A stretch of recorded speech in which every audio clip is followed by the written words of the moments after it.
სხვადასხვა ესე იგი დაზვერვითი ინფორმაციული წყარო ასაჯაროებს ინფორმაციას, რომ გადაწყვეტილი აქვს ეფექტური და ძალიან მასშტაბური დარტყმის განხორციელება იმისთვის, რომ ეს განახორციელოს, მას სჭირდება გაცილებით მეტი ძალები.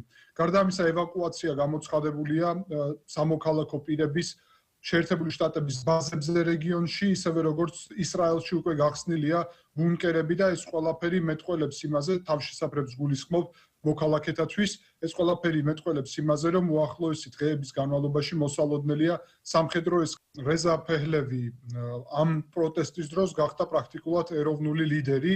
წინა პროტესტებში ეს გამოკვეთილი არ იყო და საკმაოდ სკეპტიკურად უყურებდნენ მოქალაქეები შაჰის აი ამ შთამომავალს და ხელისუფლების აღდგენას შაჰის. ღიად აცხადებს, რომ კონსტიტუციური მონარქიის მიმართულებით აპირებს ძალისხმევას, ანუ გარკვეული გარდამავალი ხელისუფლების ჩამოყალიბებას.